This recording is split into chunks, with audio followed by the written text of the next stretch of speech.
우리는 창세기 19장을 통해서 하나님을 섬기는 일이 얼마나 중요한가를 알 수 있었습니다.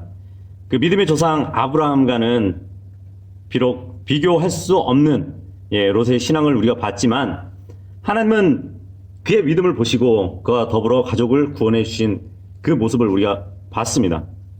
그러니까 소돔 도시가 멸망하는 그 엄청난 재앙 속에서도 의인을 생각하시는 그 하나님을 우리가 살펴보았습니다. 오늘은 창세기 20장을 우리가 볼 건데요. 그 아브라함이 가데스와 수르 사이에 있는 그 그랄로 이주한 그 직후부터 발생한 그 사건입니다. 물론 이 내용을 다 보시면 아브라함의 실수에 대한 기록이라고 우리가 볼 수 있습니다. 아브라함은 24년 전에 이집트에서 저질렀던 그 실수를 다시 재현하게 되었는데 결과적으로 보면 하나님께서는 아브라함의 허물을 덮어주시고 그리고 그랄 왕이었던 아비멜렉이 범죄하지 못하도록 일하셨습니다. 우리가 1절부터 한번 살펴보도록 하겠습니다. 1절 읽어볼게요. 아브라함이 거기서 남쪽 지방으로 이동하여 가데스와 수르 사이에 거하며 그랄에 머물렀더라. 여기서 1절에 보면 이제 아브라함이 거기서 했을 때는 우리가 19장에서 살펴봤던 마므레의 평야입니다. 아브라함이 마므레의 평야에 거하였다고 우리가 기록을 봤었죠. 근데 이제 남쪽으로 쭉 내려가면 가데스가 나옵니다. 가데스. 이 가데스라는 지역 이름이 거룩한 샘이라는 뜻을 갖고 있습니다. 이것은 이제 나중에 이스라엘 백성이 광야 생활을 할 때 물이 없어가지고 목말라 할 때 모세가 하나님께 기도하고 그리고 이제 바위를 지팡이로 쳐서 물을 냈던 곳이 바로 이 가데스입니다. 그래서 이제 거룩한 샘이라는 이름이 불러졌던 것이죠. 그리고 이제 가데스와 그 수르라는 광야가 또 나옵니다. 이 수르라는 광야 이름은 성벽이라는 뜻을 갖고 있어요.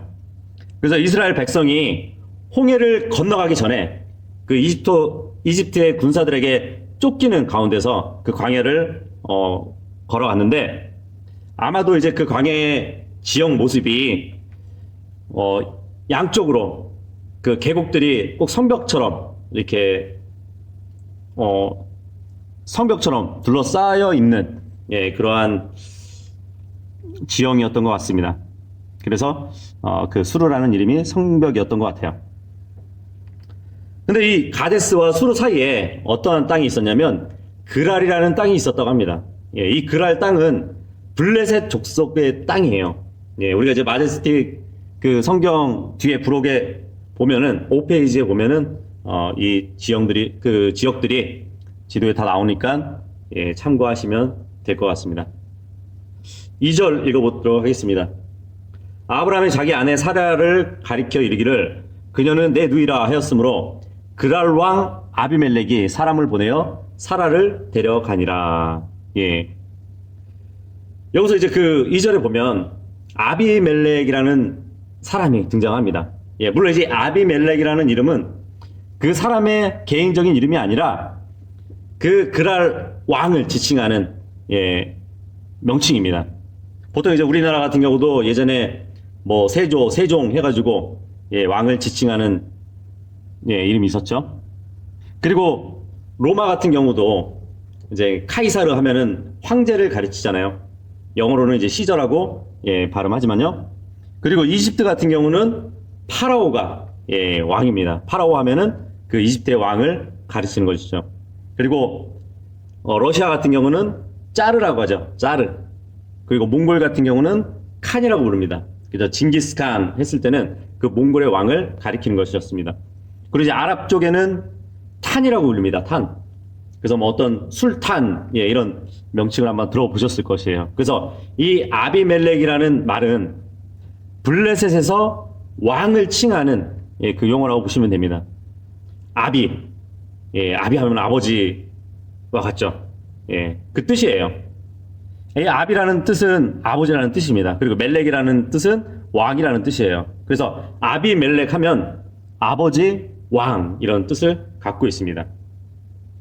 근데 이제 그 아비멜렉이 사라를 아브라함의 아내 사라를 궁으로 데려온 것 같습니다. 2절에 보니까 이전에 사라가 65세에 이집트에서 그 아름다운 미모로 그 이집트 왕에게 불려갔던 것을 우리가 볼 수 있는데, 그래서 이제 홍수 이후에 어떤 대기와 기후 상황이 아직 덜 나빠졌기 때문에 65세에도 불구하고 그 아름다운 미모를 유지했다는 것에 대해서 정말 좀 이렇게 그 당시까지만 해도 이렇게 노화되는 그 현상이 늦어졌다고 우리가 이제 추측해 봤었는데, 지금 이 그랄 왕의 앞에 섰을 때 사라는 나이가 90세입니다.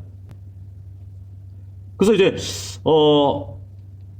90세인데 90세인 여인을 궁으로 드리고 있습니다. 아비멜렉이 뭐 왕비로 드리려고 했는지 아니면은 처로 드리려고 했는지는 잘 모르겠지만, 어쨌든 이제 90세라는 나이에 그 사람들을 통해서 사라를 데려온 걸 볼 수 있습니다. 그렇다면 여전히 아름다운 미모를 간직했다는 말로 우리가 또 볼 수 있겠죠. 옛날에 이제 그 궁중에서 보면은 그 여인들이 그 사용하던 미용법들이 있다고 합니다. 뭐 어떤 여인은 그 가마솥에서 나오는 밥을 할 때 가마솥에서 나오는 그 김이 막 모락모락 오를 때 얼굴을 대지 않을 정도로 그 김을 쐈다고 그래요. 그리고 어떤 여인은 뭐 쌀뜨물 물로 세수하기도 하고요. 그리고 쑥가루를 풀어가지고 또 씻기도 하고, 달걀 노른자나 또 이제 고운 진흙을 팩으로 또 이렇게 얼굴에 바르고 수면을 취했다고 하는 기록도 있습니다. 뭐 무청을 잘라가지고 뭐 목욕물에 넣기도 하고요. 그리고 그 탕에다가 이제 쑥을 넣어가지고 쑥탕을 만들기도 하고, 녹차를 풀어가지고 녹차탕도 만들고 그랬다고 합니다. 그래서 이제 그 자신들의 피부를 노가 덜 되게 이제 미용의 한 방법으로 했다고 하더라고요. 어쨌든 이제 어떤 분이 주장하는데 하나님이 사라가 임신할 수 있도록 그녀의 몸을 다시 젊게 해 주셨기 때문에, 비록 나이는 90세이지만 외모적으로 봤을 때는 뭐 한 30세 정도 그 체형을 갖게 만들었을 것이라고 이렇게 추측하시는 분들도 있는데, 그렇게 되면은 신약에 와서 침례 요한의 어머니 그 엘리사벳도 나이가 들어가지고 아이를 갖지 못하는 여인이었어요. 그렇다면은 그때에도 엘리사벳은 이 사라의 사라를 뭐 젊게 만들었다는 그 주장처럼 똑같이 했어야 됩니다. 하지만 이제 그러한 내용은 우리가 발견하지 못하고 있습니다. 어쨌든 이제 이집트 땅이나 블레셋 이 땅은 함족입니다. 함족. 피부가 검은색인 사람들이 살았던 도시였어요. 그래서 그 셈족이나 또 이제 야페 쪽의 그 사람들을 보면은 피부가 하얗기 때문에 그 족속의 여인들을 보게 되면은 좀 이렇게 신비롭게 생각하는 부분도 있었다고 알려져 있습니다. 그리고 이제 특히 이집트 같은 경우는 그러한 우유 빛깔을 갖고 있는 그 여인들을 보면 그 남편까지 죽여가면서 그 여인들을 데려오는 그러한 관례도 있었다고 알려져 있습니다. 3절 한번 읽어보도록 하겠습니다. 3절. 그러나 밤에 하나님께서 꿈에 아비멜렉에게 가셔서 그에게 이르시되 보라 네가 데려온 여인으로 인해 너는 죽은 자가 되었나니 그 여인은 한 남자의 아내니라 하시니라. 아브라함은 자신의 목숨만 지킬 수 있다면 기꺼이 아내의 명예를 희생시킬 준비가 되어 있던 사람이었던 것 같아요. 하지만 하나님의 생각은 달랐습니다. 지금 하나님은 아비멜렉의 꿈에 오셔가지고 경고를 하고 계시는 그 모습을 볼 수 있습니다. 근데 여기 보면 너가 데려온 여인으로 인하여 죽은 자가 되었다고 주님은 말씀하고 있어요. 하나님은 사라를 궁에 데려온 것으로만 가지고 아비멜렉을 죽이신다? 어떻게 보면은 좀 하나님의 공의의 속성에 맞지 않은 것 같죠. 예. 하나님은 누군가가 살인죄를 저질러도 만약에 그 살인이 의도적이 아니라 과실로 죽이게 되면 주님은 그 과실을 인정해 주시는 분이에요. 그래서 도피 도시까지 만들어 주신 분입니다. 그런데 여기서 한 여인을 궁에 데려온 걸로 인해서 아비멜렉을 죽이신다 하는 것은 조금 공의롭지 못한 하나님을 생각할 수 있습니다. 하지만 우리가 이제 그 성경을 보면 분명히 여기 주님께서 너는 죽은 자가 되었나니 말씀하고 있어요. 내가 너를 죽이리니 하지 않으셨습니다. 이미 죽은 자가 되었다고 말씀을 하고 있는 것이죠. 이게 무슨 말이지? 생각할 수도 있을 것입니다. 그러면 지금 이 꿈꾸고 있는 것이 죽은 가운데서 꿈꾸고 있는 것인가? 또 그렇게 생각할 수도 있죠. 하지만 그게 아니라 여기서 주님이 네가 데려온 여인으로 인해서 너는 죽은 자가 되었다. 말씀하시는 것은 정말 그 몸 자체가 죽었음을 얘기하는 것이 아닙니다. 히브리서 11장 12절에 보면은 우리가 알 수 있는데 여기서 이제 주님께서 아브라함을 가리켜서 말씀을 하십니다. 그러므로 죽은 자와 다름없던 한 사람에게서 여기서 죽은 자와 다름없던 한 사람은 아브라함입니다. 하늘의 허다한 별과 바닷가의 무수한 모래와 같이 많은 사람이 나왔느니라. 그렇다면 지금 이 구절을 보면 죽은 자와 다름없던 한 사람에게서 허다한 자손들이 나왔다고 지금 말씀을 하고 있는 것이거든요. 그렇게 되면은 이 죽은 자라는 말이 아마 이제 후손을 갖지 못할, 그리고 대를 잇지 못할 그런 사람들을 가르쳐 죽은 자라고 했던 것 같습니다. 그렇죠. 아브라함은 사라가 불임이었기 때문에 그 자손을 일으킬 수가 없었어요. 대를 잇지 못하면, 후손을 낳지 못하면 아브라함 때에서 끊어져 버립니다. 그렇게 되면은 아브라함이라는 그 씨가 계속 이어지지 못하면 아브라함은 죽은 자가 되는 것이에요. 마찬가지로 지금 창세기 20장 여기 3절에도 보면 너는 죽은 자같이 되었나니 이 말씀도 후손을 이을 수 없는 자같이 되었다는 그러한 의미로 우리가 볼 수 있을 것 같습니다. 그 18절을 보면 우리가 또 이렇게 알 수 있는데 본문 돌아와서 20장 18절에 보면 그 아비멜렉 집에 이러한 벌이 내려지는데 이는 주께서 아브라함의 아내 사레로 인하여 아비멜렉의 집의 모든 태를 속히 닫으셨음이니라. 아비멜렉 집에 있는 모든 여자들의 태를 닫으셨다고 합니다. 그렇게 되면은 아비멜렉은 자신의 자손을 이을 수 없고 자신의 대를 이을 수 없는 사람인 것이에요. 그렇다면은 이 자손을 이을 수 없을 뻔했던 죽은 자와 같았던 아브라함처럼 이 아비멜렉도 죽은 자같이 된 것이라고 우리는 볼 수 있습니다. 4절을 읽어보도록 하겠습니다. 4절. 그러나 아비멜렉이 그녀에게 가까이 가지 아니하였으므로 그가 이르되 주여 주께서 의로운 민족도 죽이려 하시나이까. 어디서 많이 들었던 말이죠. 창세기 18장 23절에 보면 아브라함이 그 소돔을 멸하실 주님 앞에서 자기 조카 롯을 생각하면서 그런 말을 하죠. 주께서 의로운 자들과 사악한 자들을 함께 멸하시니까 이렇게 여쭤봅니다. 그것은 주님께서 의로운 자들을 악인들과 함께 멸하시면 주님은 공의로우신 분이 아니십니다 하고 그런 뉘앙스로 얘기를 했던 거거든요. 마찬가지로 지금 이 아비멜렉도 나는 죄를 지지 않았는데 주님께서 이 의로운 민족도 죽이시라고 하냐고 그렇게 얘기를 하고 있습니다. 지금 아비멜렉의 개인적인 죄인데 의로운 민족도 죽이냐고 말을 하는 것은 지금 3절에 아비멜렉은 하나님의 말씀을 단번에 알아들었다는 것이에요. 그 왕가의 대가 끊기면 그의 민족은 망하게 되는 것이죠. 왕족이 없다면. 여기 사절에 보면 이제 아비멜렉은 자기의 결백을 주장하고 있습니다. 그런데 아비멜렉은 블레셋 사람이에요. 블레셋 왕이었습니다. 이교도였다는 것이에요. 하나님을 믿지 않는 이방인이었습니다.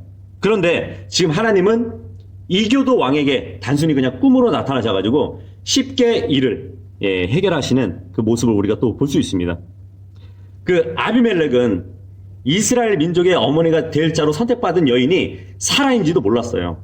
그리고 그녀로부터 메시아가 나올 것인지 그러한 사실에 대해서도 전혀 알지 못했습니다. 지금 겉으로는 하나님의 계획이 좌절되는 그 위기에 처한 것 같지만 하나님은 그러한 사항을 너무 쉽게 해결하는 그 모습을 볼 수 있습니다.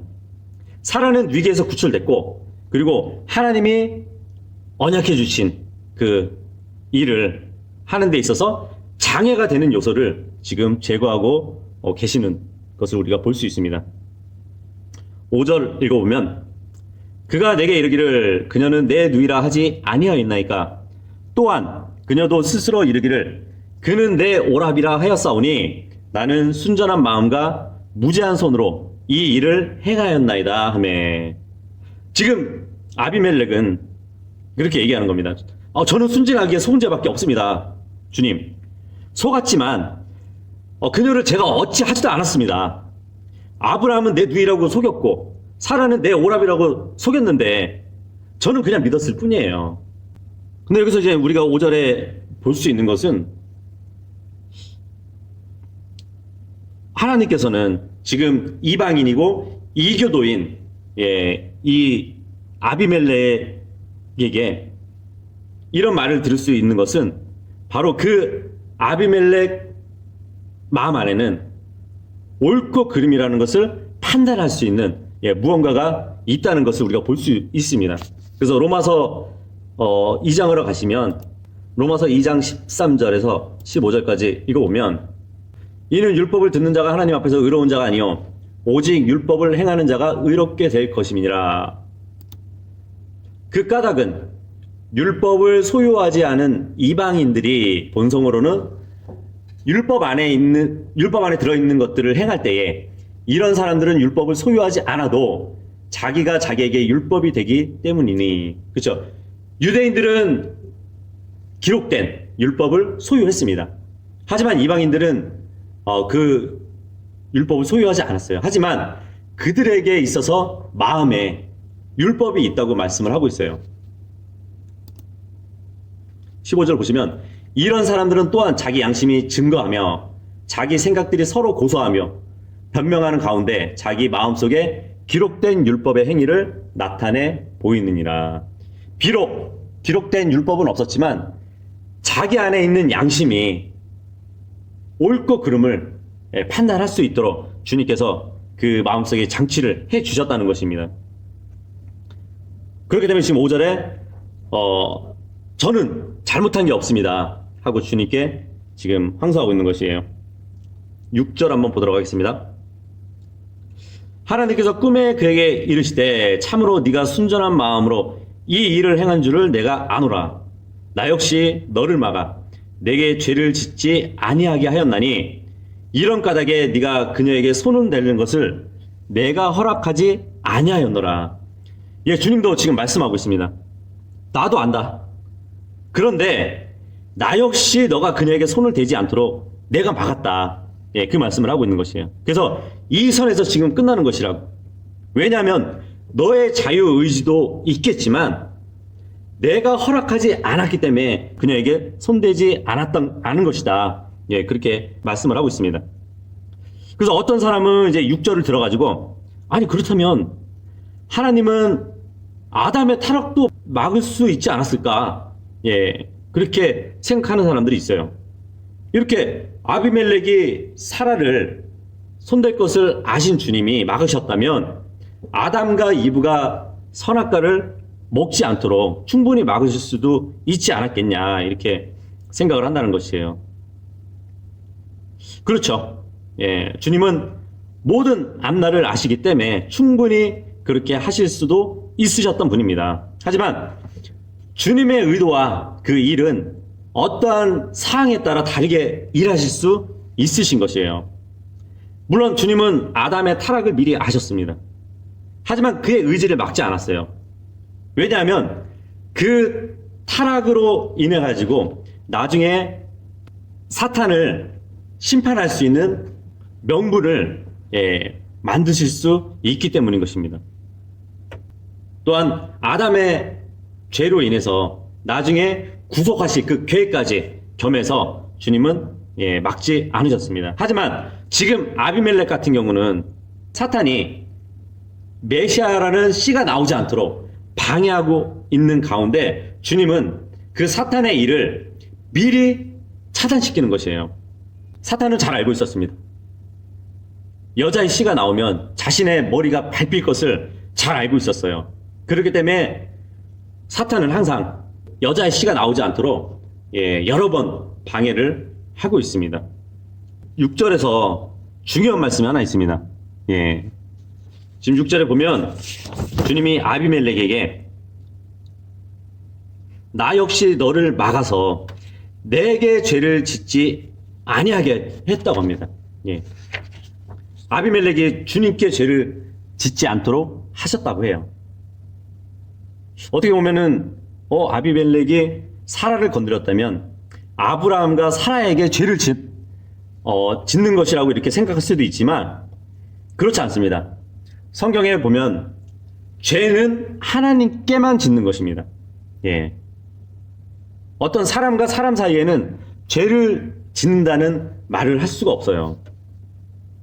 마태복음 6장 12절에 보시면 그 주님께서 제자들에게 알려주시는 그 기도 가운데 이런 말을 하거든요.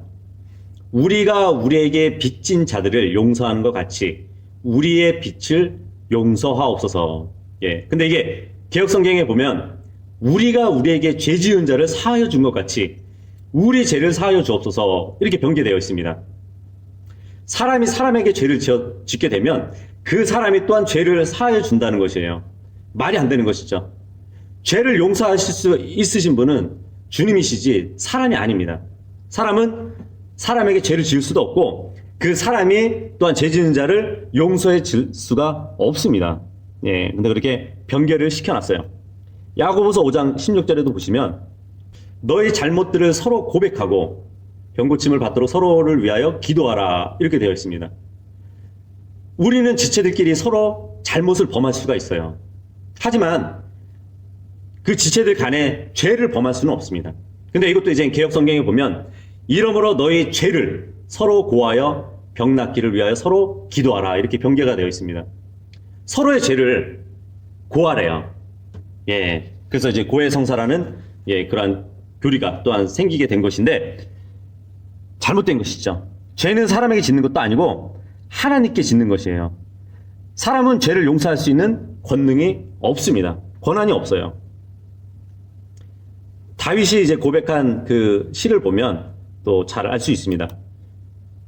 시편 51편으로 가시면 51편 1절에 이렇게 보시면 이제 여기 제목이 뭐라고 나 있냐면 악장에게 준 다윗의 시 그가 밧세바에게 들어간 뒤에 대언자 나단이 그에게 왔을 때에 지은 시 이렇게 되어 있습니다.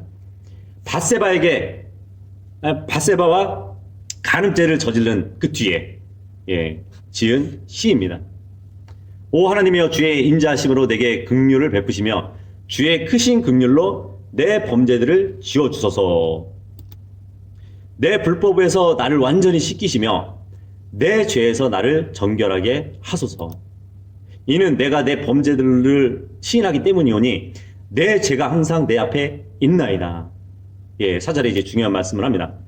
내가 오직 주께만 범죄하고 죄는 주님께만 짓는 것이에요. 오직 주께만 범죄했다고 지금 고백하고 있습니다. 주의 눈앞에서 이 악을 행하였사오니 이로써 주께서 말씀하실 때에 의롭게 되시고 판단하실 때에 깨끗하시리이다. 이렇게 고백을 하고 있습니다. 주께만 범죄했대요. 밧세바와 우리아에게 범죄한 것이 아니라 주께만 범죄했다고 지금 얘기를 하고 있습니다. 파라오도 출애굽기 10장에 가면 내가 주께 범죄하였나이다 하고 고백을 합니다. 그리고 발라암 대언자 같은 경우도 그 이스라엘 백성을 그 음행하도록 만들었던 대언자죠. 민수기 22장에 보면 내가 주께 범죄하였나이다 하고 고백을 합니다. 죄는 주님께만 짓는 것인데, 죄라는 것은 하나님의 거룩한 속성에 손실을 입히는 겁니다. 그래서 이제 요한 1서 3장 4절에 보면 율법을 범하는 것이 죄라고 성경은 나와 있어요. 그래서 하나님은 법을 주시는 분이라고 성경에 기록되어 있습니다. 하지만 하나님이 주신 그 법을 손상시키면 죄가 되는 것이에요. 그리고 요한일서 5장 17절에 보면 모든 불의는 죄라고 또한 성경에 나와 있습니다. 하나님의 의를 손상시키는 그 무엇이든 죄가 되는 것이에요. 그리고 야고보서 4장 17절에 보면 선을 행할 줄 알면서도 행하지 않는 것은 죄라고 합니다. 하나님은 선을 행하시는 분이세요. 하지만 그 선의 속성을 손상시키는 것이 죄라고 말씀을 하고 있습니다. 7절 읽어보도록 하겠습니다. 그러므로 이제 그 남자에게 그 아내를 돌려보내라. 그는 대언자이므로 그가 너를 위하여 기도하리니 네가 살려니와 만일 네가 그녀를 돌려보내지 아니하면 너와 내게 속한 모든 것이 반드시 죽을 줄 알지니라. 여기 보니까 이제 아까 후손을 잊지 못하는, 대를 이을 수 없는 그런 죽은 자 같이 되었다고도 말씀하셨지만, 여기 7절에 보면은 정말 육신을 죽이고자 하시는 주님의 의지를 우리가 볼 수 있습니다. 여기서 반드시 죽을 줄 알지니라 하는 이 말씀 많이 들어봤죠? 선악을 알게 하는 지식의 나무를 먹게 되면 반드시 죽으리라 하신 말씀하고 같은 말씀이죠. 그때는 이제 아담과 이브가 영이 죽었지만, 여기서는 사라를 계속 돌려보내지 않고 데리고 있으면 다 죽여버리겠다는 주님의 말씀인 것입니다. 여기서 이제 보면 그가 대언자이기 때문이라고 또 말씀을 하고 있어요. 주님은 아브라함을 얘기하는 것이죠. 아비멜렉이 듣고 어떻게 생각했을까요? 저 아브라함이 하나님의 대언자라고요? 하면서 굉장히 형편없다는 듯이 이렇게 생각을 했을 겁니다. 하나님의 대언자가 거짓말을 했잖아요. 우리는 어떤가요? 우리도 이제 세 가지의 직무를 갖고 있는 사람들이죠. 그리스도인들은 왕의 신분을 갖고 있습니다. 이것은 우리가 천년왕국 때 상속받을 위치를 말하는 거죠. 그리고 우리는 제사장의 직무를 갖고 사는 사람들입니다. 구약 때는 이제 여러 짐승들을 하나님께 제사장이 바쳤지만, 지금의 제사장 된 우리는 우리의 살아있는 우리 몸을 산희생물로 주님께 드리는 자들입니다.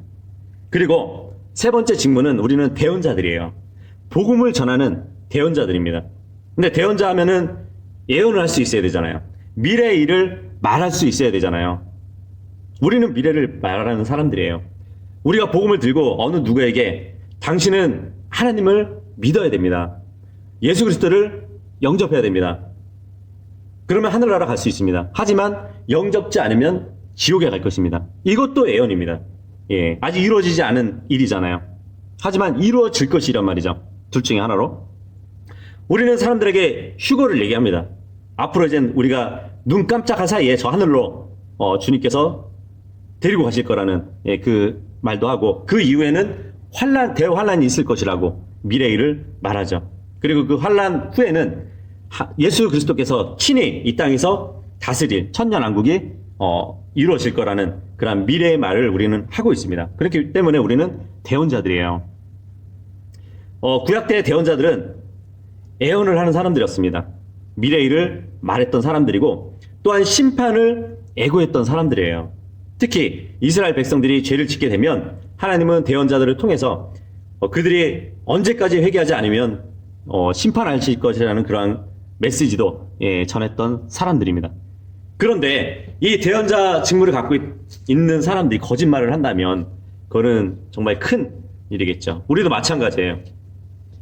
우리도 복음을 통해서 미래의 일을 대언하지만 우리의 실생활에서 거짓말하다가 들통이 나거나 그러한 간증을 잃어버린다면 정말 하나님의 대언자로서 이렇게 보지는 않을 것입니다.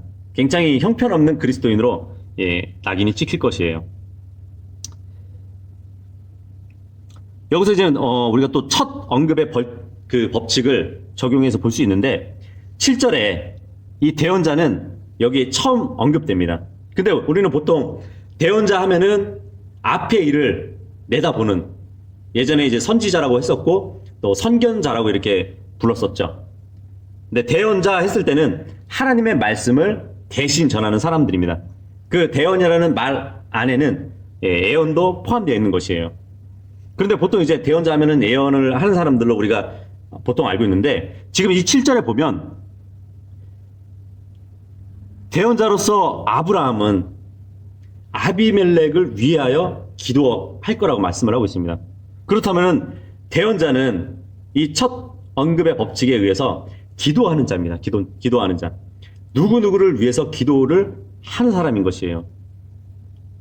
이스라엘의 대언자들은 주님의 말씀을 전하면서 회개를 촉구하면서 주님께 중보했던 사람들입니다. 하나님의 메시지를 전하면서 자꾸 회개하지 않으면 너희에게 심판이 갈 것이라고 메시지를 전하면서 주님께로는 용서해달라고 중보했던 사람들이 대언자들이었어요. 그렇다면 우리도 마찬가지죠.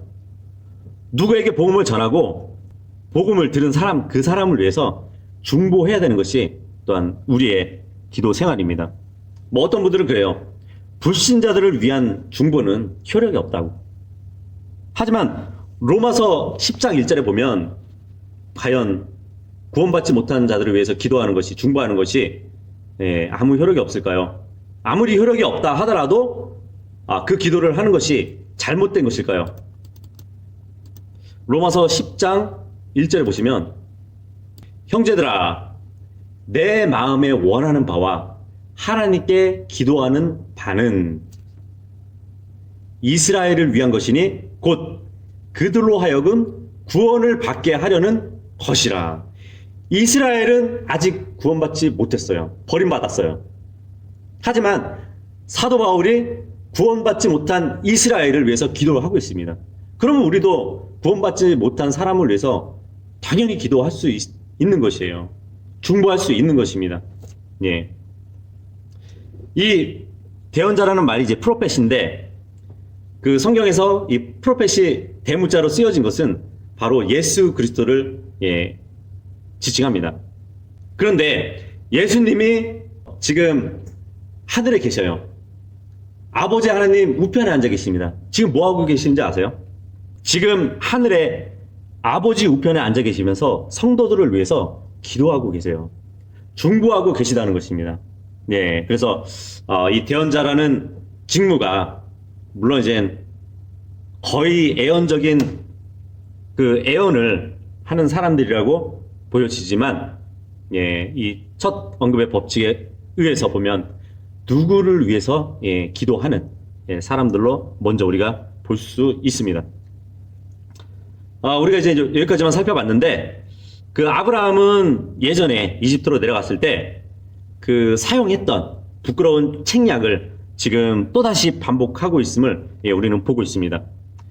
아마 일반적인 작가가 기록했다면 그 아브라함 같은 훌륭한 인물의 생애를 기록하는 데 있어서 이렇게 부끄러운 그 이야기를 포함시키지 않을 것입니다. 그래서 사람은 항상 영웅 숭배로 기울어져 있는 그런 마음을 갖는 것이거든요. 우리는 아브라함을 믿음의 조상이라고 얘기를 합니다. 이 믿음의 조상이라고 해서 어떻게 이 아브라함의 믿음을 우리가 배워야 되느냐, 그거보다는 믿음의 여정을 우리보다 앞서 걸어갔기 때문에 믿음의 조상이라고 우리는 봐야 될 것 같아요. 지금 아브라함이 정말 주님의 말씀에 따라서 그 믿음에 의해서 걷고 있지만 조금씩은 100%의 믿음을 발휘하지 못하는 것을 우리가 볼 수 있습니다. 그래서 우리와 같은 성정의 사람이에요. 믿음에 있어서는 우리보다 먼저 여정을 걸었지만 별다를 게 없는 신앙이었어요. 하지만 주님 보시기에는 믿음 있는 자로 인정을 해주셨습니다. 우리의 신앙생활 한번 보세요. 우리 스스로가 잘 알잖아요. 주님을 온전히 따르지 못하는 삶을 살고 있지 않습니까? 하지만 주님은 우리를 바라보실 때 아브라함과 같이 믿음의 사람들로 보고 계십니다. 아브라함은 우리의 믿음의 영웅이 아니에요. 우리의 그 자체를 보여주는 거울일 뿐입니다. 그래서 우리가 과거를 회상할 때마다 내가 왜 그때 믿음에서 떨어져 나갔지? 왜 믿음을 행사하지 못하고 넘어졌지? 그러한 생각을 하는 것보다는 내가 넘어질 때마다 주님이 나를 어떻게 회복시켜 주셨지? 내가 쓰러졌을 때, 믿음에서 비껴나갈 때 주님은 나에게 어떤 말씀으로 다시 회복시켜 주셨지? 그런 것을 생각해야 됩니다. 그래서 이제 20장 그 후반부는 다음 주에 우리가 살펴보도록 하고, 정말 어떻게 하나님께서 아브라함을 다시 회복시켜 주셨는지 그것을 살펴보도록 하겠습니다.